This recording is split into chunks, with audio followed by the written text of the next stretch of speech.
Ito na yung ating pinurchase na MR3 ng Edifier. Ayan, parang MRT. So, ginagamit siya kadalasan sa mga laptop or desktop.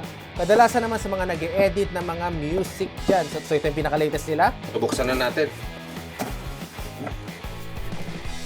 Power supply cable, connection wires para sa dalawa nating speaker, at meron din tayong RCA para sa connection sa ibang input, 3.5 na aux cable.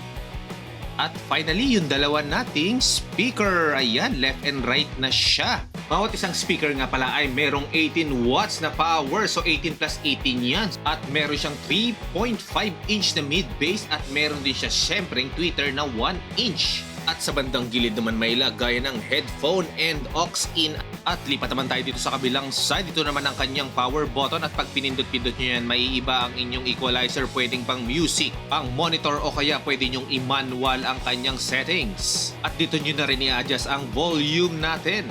At dito naman banda sa may likod ng speaker, nandito ang mga settings. Ayan, mayroong mga guide dyan o pwede nyong paggayahan. Meron ding subwoofer na maliit. At nandito ang mga control. Ayan, meron tayong Bluetooth. Pag pinindot nyo yan, automatic madedetect na yan. Meron ding acoustic tuning, DRS balance, left and right at RCA unbalance. Nandiyan din yung kakabitan natin ng connection ng wire natin papunta sa kabilang speaker. Ayan, left and right. Kung purchase kayo ng ganito, mas maganda bumili na rin kayo ng stand. So ito, isa sa mga pinurchase nating stand, mura lang siya. Kaysa bumili kayo ng mga maliliit lang na mas mababa, ito medyo mataas-taas siya.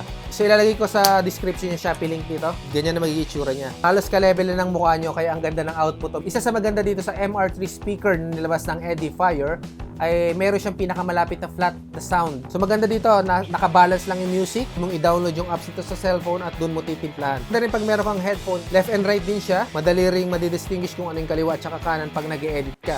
Ang problema lang katagalan, mainit. So mas recommended natin yung monitoring na merong left and right.